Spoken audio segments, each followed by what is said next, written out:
Hey guys, today we're in Genesis chapter 19. We are finishing the story today that we started yesterday in 18, where Abraham was intercessing with God and saying, if there's 10 righteous, will you not wipe out Sodom? And God says that I will save Sodom if there are 10. And so today we see in 19, the very first verse, the two angels came to Sodom in the evening, and Lot was sitting at the gate. So here we see that these two men that were with the Lord, the pre-incarnate Jesus, these are angels. Okay, I don't know if Abraham. It never tells us that Abraham knew that. I would imagine he did not know that. But these men that come, they're angels. But notice like it says they come to Sodom in the evening, and notice what happens. It says that Lot was sitting at the gate of Sodom. Now, as you read that, that might just be something that you read over. But when it says that they're sitting at the gate, that means that Lot was a civil authority. He was a leader, maybe a mayor, an elder, a governor, that he was kind of a big wig of the city of Sodom. It's not that he was just sitting there because he was bored, but in those days, that's where the leadership sat. It was kind of like the courthouse of the day, and people would come to them. What's interesting, if you remember your readings so far, when Lot went to the right and Abraham went to the left, he went to the right. It tells us in chapter 13, it says that Lot looked towards Sodom. Later on in chapter 13, it says that he pitched his tent towards Sodom. And then in chapter 14, it tells us that Lot moved into Sodom. And now here in chapter 19, we see that Lot is a governed official of Sodom. Right? So he kind of comes close to the city of sin. He moves closer to sin. He moves into sin. And now he is a leader of sin. So we can see Lot walking further and further away from the goodness and the righteousness of God.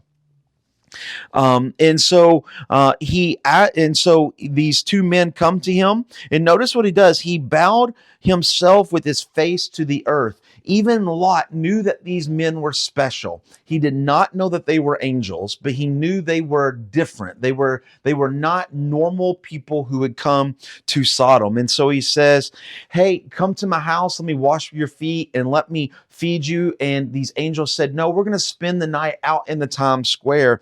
In verse 3, it says, he pressed them strongly. He knew that that was a bad idea. If they spent the night in Times Square, bad things were going to happen to him. So he urged them strongly to come home with me. And they did. He made them bread, once again showing that hospitality. But before they lay down, the men of the city, the men of Sodom, both young and old, and all the people to the last man surrounded the house. This shows us that the city of Sodom was completely wicked. Every single man in that city was present and pushing in onto the house.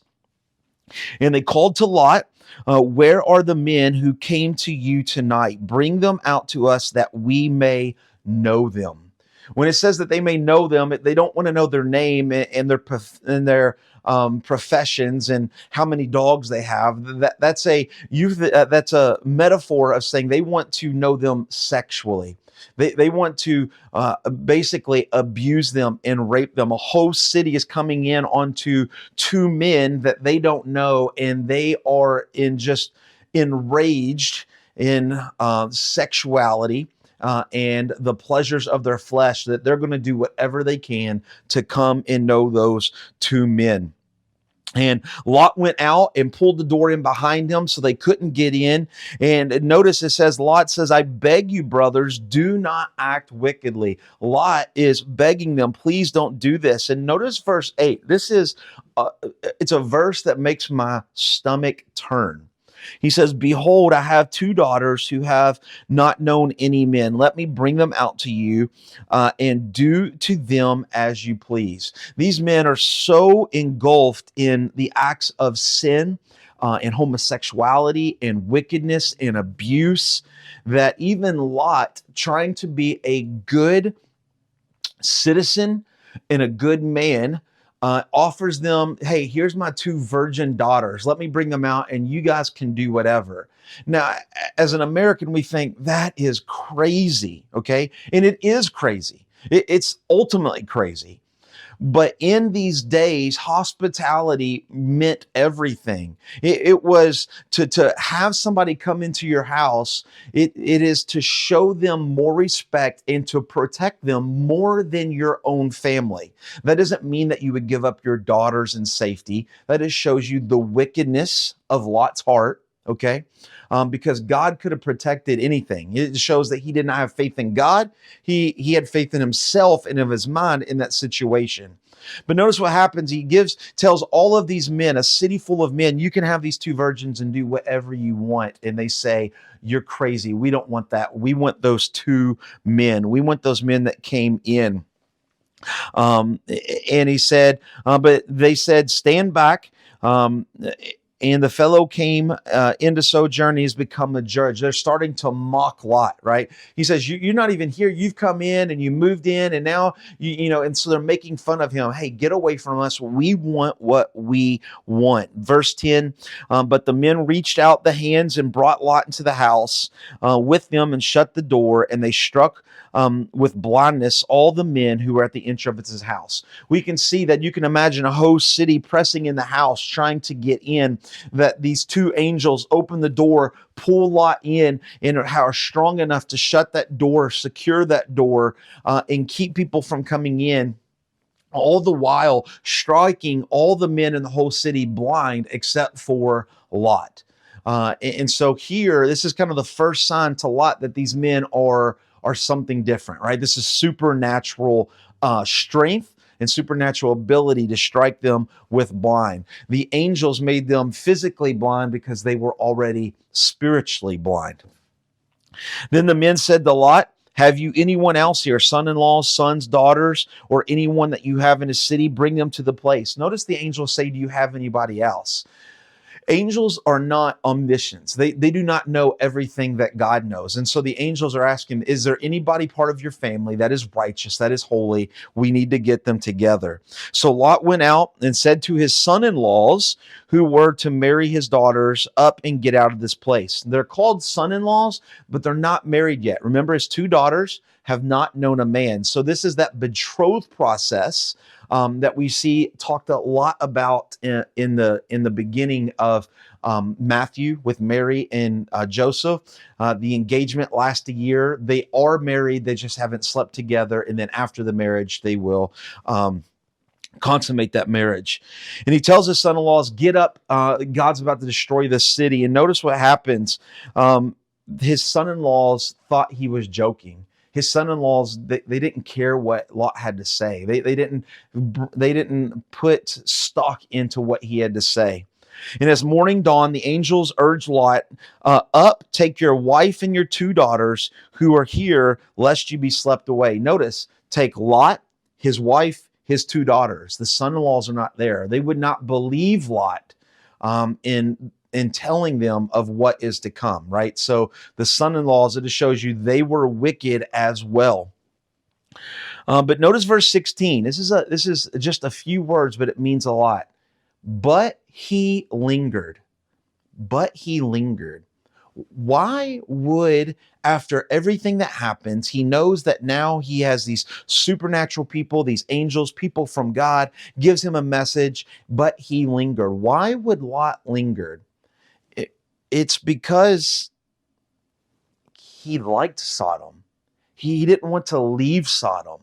It shows us truly the end part of his heart. If God told you to run because I'm going to destroy something, you would have faith in him and you would run and you would flee as fast as you can.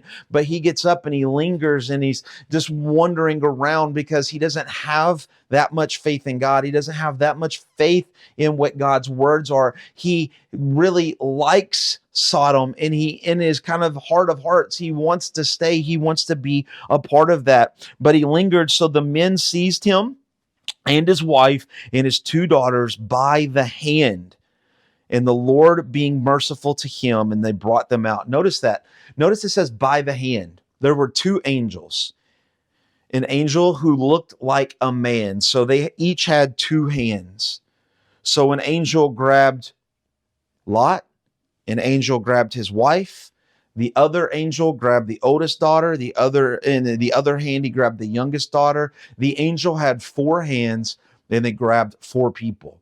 And it was by the angels that were pulling them away from Sodom, right? So it's not that that Lot was so excited to leave, and oh my goodness, there was all the angels could do. And that's what it means. It says, and the Lord being merciful to him. Lot and his wife and his daughters kind of wanted to stay. But the Lord being merciful to the promise that he made in the last chapter to Abraham, that I will not persecute the righteousness with the wicked, he draws them out. He draws them out, even though they kind of didn't want to go. And the angels say, escape for your life because we're going to wipe out the cities. And they say, hey, we want to go up to this little town called Zoar, this little bitty town. And he says, okay, go there. I can do nothing until you get there. The angel had orders that he could not destroy the city until the righteous were safe. God keeping his promise. And as the sun had risen in the earth, the Lord rained down on Sodom and Gomorrah sulfur. And he overthrew all of the cities, all of the valleys, and everything that grew on the ground. Many of us think that Sodom and Gomorrah is just two cities. There would have been lots of people around there. There would have been more than just, there was two cities, probably two walled cities, but there would have been Bedouins. There would have been people who lived all around who would have came in and out of the city, and God destroys all of them, all of the cities, all of the people, all of the plants, all of the animals, everything. God destroys everything. But then verse 26, Lot's wife looked back and she became a pillar of salt. She broke God's rule, right? The angel said, do not look back, do not go back, do not do anything, keep going. And what happened? It shows us the heart of Lot's wife. Lot looks, why would you look back? Because she longed for Sodom. She longed for that. She wanted that. The same as probably Lot did, but he had a little bit more faith and he was doing what God said. And so they destroy everything. And now it is just Lot and his two daughters. And then we see a gross story with the rest of the chapter, that they leave Zoar. We don't know why they left the city of Zoar, but they leave the city of Zoar and they go northward and they stay in a cave. And in the cave, the daughters are talking to one another that says, hey, we need to become pregnant. We need to pass along. No, there's no men left for us. And a lot of people, when they read this, they think that God, they say that the daughters of Lot thinks that there are no men left on the earth, right? They see Sodom and Gomorrah, they see the valley, they see everything destroyed. So in their minds, they think that there's no men left. So the only thing they could do was go to their father. But remember, they were in the city of Zoar days, weeks, and months of where they're at in the cave. They knew there were other people. They chose these daughters who were raised in a wicked city. They chose to sleep with their father over choosing what was right and godly and going to find a real husband.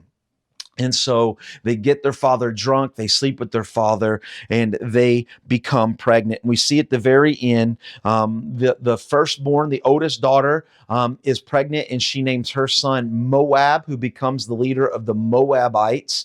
And the younger daughter becomes pregnant, and she has a son, and she names him Ben Omri, which is the Amorites. Both the Moabites and the Amorites will be future enemies and obstacles of Israel for the far future. Just like the descendants of Ishmael, they will always be against God's people. And so here you would have to ask yourself, where in the world is Jesus in this story, right? In the Sodom and Gomorrah story, where is this? You know, Lot believed in God. He did not believe in God the way that Abraham did. He did not have full faith, and he lived in a wicked city, and he was still in sin, but yet he was still counted righteousness. And so it is through Jesus that even though some people know Jesus and don't live in righteousness, but they put their faith in Jesus, they are counted righteousness. And the promise that Jesus has made to all people who have faith in Jesus Christ, he says, I will keep them, I will hold them, I will never leave them, I will never forsake them. And that verse in verse 16, it says, in the Lord being merciful to him. God is merciful to us. Even though we are in sin, even though sometimes we choose the things of God, God still holds us and he keeps us, just as Jesus has told us many of times throughout the Gospels. God is merciful. Hope that makes sense, kind of brings all of this story together, and we will see you tomorrow in Genesis chapter 20. God bless.